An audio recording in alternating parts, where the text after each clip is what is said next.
वो जीते जी मर जाए बेचारे, वो कुछ काम ना करे, वो इधर उधर ना घूमे। हमारा कोई भी एक्सपीरियंस हर बार रिपीट नहीं होता। एवरीवन, क्या हाल चाल, welcome back to my channel. कैसे हो तुम सब? आई होप कि बढ़िया होंगे। If you guys are new to this channel, go and subscribe my channel, जैसे कि मेरी जो भी वीडियोस आती है सबसे पहले तुम लोगों के पास आए। तो विदाउट एनी टाइम इस वीडियो को स्टार्ट करते हैं। तो आज की वीडियो किस टॉपिक पे होने वाली है ये आई थिंक तुम लोगों को पता लग ही चुका होगा, लेकिन अगर जिन्हें नहीं पता चला उनको मैं बता देती हूँ कि आज की वीडियो होने वाली है कि मैं अपना एक एक्सपीरियंस शेयर कर रही हूँ तुम लोगों के साथ में कि मैंने एक टाइम पे ये चीज़ की थी, इसका कैसा एक्सपीरियंस, अच्छा था बुरा था। तो वो वाली चीज़ मैं तुम लोगों के साथ शेयर करती हूँ, ठीक है। तो बहुत सालों पुरानी बात है, यानी कि 2 साल पहले की बात है, और तब मैं गई थी।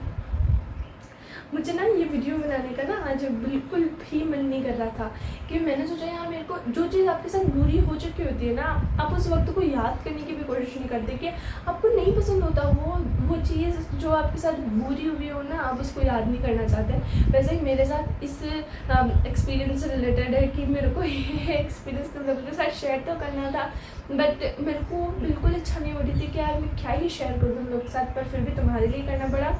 तो मैं बताती हूँ। तो आज के 2 साल पहले मैं गई थी एक कॉलेज के क्लॉथिंग ब्रांड को रिप्रेजेंट करना था।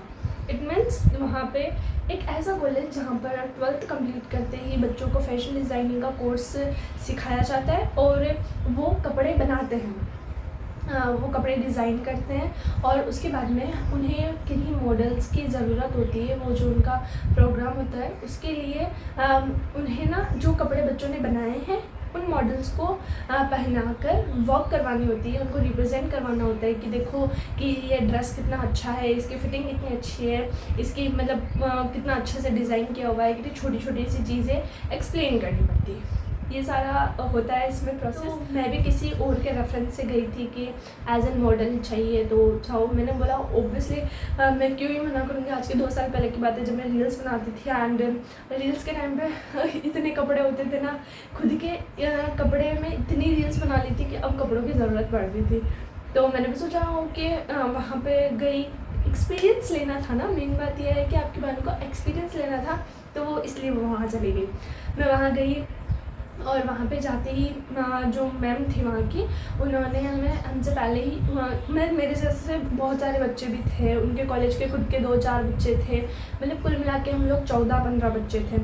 और उन्होंने हम सबको बता दिया था कि इस चीज़ के लिए हम ना ही आपको कुछ पे करेंगे, ना ही आपको हमें कुछ पे करना पड़ेगा। मतलब कि हम आपको एक भी रुपया नहीं देंगे और आपको भी हमें एक भी रुपया देने की ज़रूरत नहीं है। हमारा मतलब निकल रहा है आपसे कि आप रैंप करो और रिप्रेजेंट करो ड्रेस को, और आपका मतलब निकल रहा है कि हम आपको नए नए कपड़े पहनने के लिए ये दे रहे हैं। इट्स ऑल अबाउट, यहाँ तक सब कुछ बढ़िया चल रहा था, बट मुझे समझ में नहीं आ रहा था कि मैं अपना टाइम पास करने के लिए क्यों जा रही थी फ्री फोकट में। वहाँ पे मैं 14-15 दिन तक गई, वहाँ पे रिहर्सल करना पड़ता था। मैं अब भाई वो एक्टिंग क्लासेस तो है नहीं कि वहाँ पे जाओ डायलॉग बोलो एंड ऑल ये से सारी चीज़ें। वहाँ पे जाते थे, बस नॉर्मली चलते थे, और फिर उसके बाद में जाओ अपने अपने घर। सिर्फ 1 या 2 घंटे ऐसा होता था। 14-15 दिन तक मैं वहाँ पर लगातार जाती रही, पता नहीं क्या सीख रही थी ना। और कभी उनकी इच्छा होती थी तो वो ज़्यादा घंटे तक हमें रोक लेते थे, कभी उनकी इच्छा होती थी तो 15 मिनट में हुआ, 15 मिनट में रैंप वॉक किया एंड निकलो। तो ये वाली चीज़ होती थी। और ये फ्री में जा रही थी तो क्या ही एक्सपेक्ट करना था किसी से कुछ। वहाँ पे गए हम लोग, 14-15 दिन जैसे तैसे कम होने लगे, एक दिन कट रहा था उसमें। तो फिर फाइनली ना एक डेट अनाउंस हुई वहाँ पे कि हाँ इस दिन को ना रैंप वॉक है, इस दिन को आपको तैयार होना है। तो उसके जस्ट एक दिन पहले वहाँ पे मैडम ने बुलाया था किसी मेकओवर करने वाली को सैलून से कि भाई ये है आपकी मेकअप आर्टिस्ट जो आपको रेडी करेंगे। आपको अगले दिन जब आप वहाँ पे रेडी होने के लिए जाओगे तो आपको हेयर वॉश करके जाना है। मतलब वो इंस्ट्रक्शंस दे रही थी कि हेयर वॉश करके जाना है और वहाँ पे कोई वैक्सिंग वगैरह अलाउड नहीं है, सिर्फ वहाँ पे आपका मेकओवर किया जाएगा, हेयर कट नहीं करवाना है आपको। तो ऐसे सारे इंस्ट्रक्शंस उसने हमें दी है। और फिर उसके बाद में हम लोग गए नेक्स्ट डे। मतलब अभी तक सब कुछ बढ़िया चल रहा था मुझे तो, मतलब सब कुछ उस टाइम पे तो सब सही लग रहा था कि यार क्या ही दिक्कत है, आराम से तैयार करने वाली आ रही है, आप एकदम तैयार होके जा रहे हैं। पार्लर में पहुँचे नेक्स्ट डे, आउटफिट वगैरह सब कुछ बढ़िया। मतलब मैं उन दीदी को बोलना चाहूँगी कि 10 on 10 ड्रेस का फिटिंग एकदम बढ़िया थी, उसकी जो डिज़ाइन की हुई थी ना, बारीकियाँ, छोटी छोटी चीज़ें, वो भी बहुत बढ़िया थी। तो मुझे ड्रेस से तो कोई इशू नहीं था, मुझे आई थिंक कॉलेज वालों से भी इशू नहीं था। फिर मुझे इशू हुआ मेकअप आर्टिस्ट से, जिसने मुझे आई नो कि मेरी डार्क स्किन है, बट आप मुझे डार्क स्किन को, आप इस डार्क स्किन को आप ग्लोइंग बना दो, क्यों आप डार्क स्किन को एकदम वाइट स्किन बनाने पे तुले हुए हो, जबकि आपको पता है कि आप वाइट स्किन नहीं कर सकते। मैं बहुत सारे मेकअप आर्टिस्ट ऐसे होते हैं जो काले इंसान को इतना गोरा बनाने की कोशिश करते हैं। नहीं भाई, उसको गोरा नहीं बनना है, उसको नॉर्मली दिखना है कि वो बस अच्छा दिख सके लोगों के बीच में। और एज एन मॉडल कॉन्फिडेंट होना चाहिए। कॉन्फिडेंस की कमी तो मुझ में थी नहीं, लेकिन कॉन्फिडेंस इंसान के अंदर कब आता है? जब वो खुद अच्छा तैयार हो रखा होता है तो। और अगर जब वो अच्छा ही तैयार नहीं हो सकेगा, अच्छा ही तैयार खुद को फील नहीं कर रहा है, तो उसके अंदर कॉन्फिडेंस कहाँ से आएगा?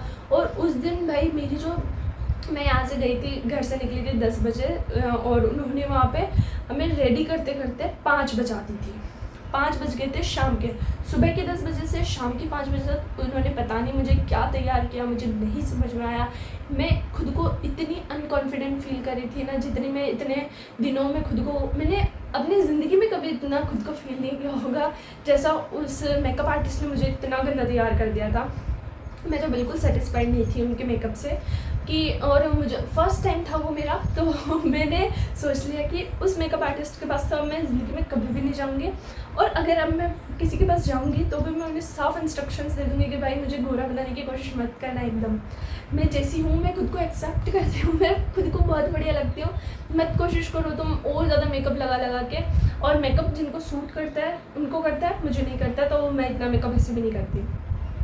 वहाँ पे गए रामफोक की, एंड वहाँ पे मम्मी वगैरह भी आए थे, तो वो लोग बोल रहे थे, मम्मा पापा बोल रहे थे चलो फ़ोटोज़ खिंचवाते थे ना। इससे मेरे को बस ये कपड़े उतारने हैं, मेरे को ये मेकअप उतारना है, मेरे को अपने रियल लुक में आना है, मेरे को ये बिल्कुल अच्छा नहीं लग रहा था। मैं कैसी लग रही थी ये तो मैं आगे आने वाली वीडियो में पता लग ही जाएगा। तो वहाँ पे रैंप किया, कॉन्फिडेंस फिर लाना ही पड़ा कि कैसे लास्ट टाइम पे सब कुछ बिगाड़ सकते हैं, तो ऐसा कुछ एक्सपीरियंस था। लेकिन अब इस एक्सपीरियंस से तुम्हें सीखने को क्या मिलता है, मैं वो बताती हूँ तुम्हें कि बहुत सी हमारी ज़िंदगी में बहुत सारी चीज़ें ऐसी हो जाती है जो कुछ गलत हो जाती है एकदम, तो उसके बाद में हम हमारी ज़िंदगी में कुछ नया करने की ट्राई नहीं करते, क्योंकि हमें लगता है कि जो हमारे साथ पहले हुआ शायद वही आगे आने वाले कल में हमारे साथ रिपीट हो जाए। बट नहीं, हमारा कोई भी एक्सपीरियंस हर बार रिपीट नहीं होता। पिछली बार जो गलत हुआ है ना, वो आने वाले कल में बहुत अच्छा होगा। तुम लोगों को ना होप नहीं छोड़नी चाहिए कि पिछली बार गलत हुआ तो आगे आने वाले टाइम में भी मेरे साथ गलती होगा। नहीं, ये सिर्फ आपको भगवान जी एक एक्सपीरियंस आपके साथ शेयर करते हैं कि ज़िंदगी में ऐसा ऐसा भी हो सकता है। तो उसके बाद में मैं ऐसे होगी कि मेरे को कोई मॉडलिंग वगैरह नहीं करनी, मैं खुद को सेटिस्फाइड कर ही नहीं पा रही थी उस लुक में, और उसके ज़रिए मैंने अपना फ्यूचर डिसाइड कर लिया कि आई वाज लाइक कैसा तैयार कर दिया, मुझे इतनी गंदी लग रही हूँ।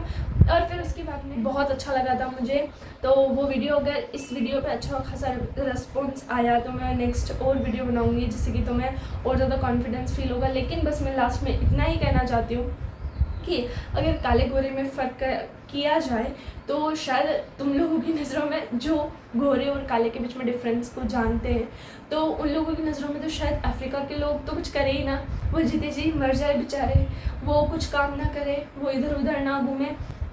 तुमने अगर अफ्रीका के लोगों को नहीं देखा है तो एक बार गूगल पे जाके सर्च करना कि अफ्रीका के लोग दिखते कैसे हैं। वो इतनी ज़्यादा उनकी डार्क स्किन होती है ना, डार्क ब्लैक स्किन, जिसमें भी वहाँ की लड़कियाँ मॉडल बनती है, और वहाँ के लोग इतने ज़्यादा मतलब वो होते हैं ना कि मेहनती भी बोल सकते हैं कि वो वहाँ अपना गुजारा बसारा कर रहे हैं। तो भाई काले गोरे में तो देखो फ़र्क करना ही नहीं चाहिए, लेकिन जो लोग करते हैं ना, मैं उन लोगों के लिए बोल रही हूँ कि तुम्हारे काले गोरे के फ़र्क से दुनिया को घंटा फ़र्क नहीं पड़ता। बिल्कुल भी नहीं बढ़ता। और जो इंसान दुनिया की सुनता है ना कि ये मुझे काला बोल रहा है, मुझे गोरा बोल रहा है, तो शायद वो इंसान तो कभी आगे बढ़ ही नहीं सकता। इतनी सी बात है। जो मैंने एक्सपीरियंस किया वो एक्सपीरियंस तुम्हारे साथ शेयर किया। शेयर करने की ज़रूरत इसलिए थी कि जो चीज़ मैंने शेयर की उसके बाद में अगर तुम भी डिमोटिवेट हो गए तो शायद ज़िंदगी में आगे ही ना बढ़ पाओ। तो बस इतनी सी बात है कि ऐसे एक्सपीरियंसेस बहुत सारे तुम लोगों को एक्सपीरियंस करने पड़ेंगे। इसके लिए तुम अपनी ज़िंदगी जीना तो नहीं छोड़ सकते। तो hope you guys like this video, stay tune, next vlog के लिए बने रहना। If you guys are new to this channel, go and subscribe my channel, जैसे कि मेरी जो भी वीडियोज़ आए तो सबसे पहले तुम लोगों के पास आए। एंड आज की वीडियो से क्या सीखा कमेंट करके ज़रूर बताना।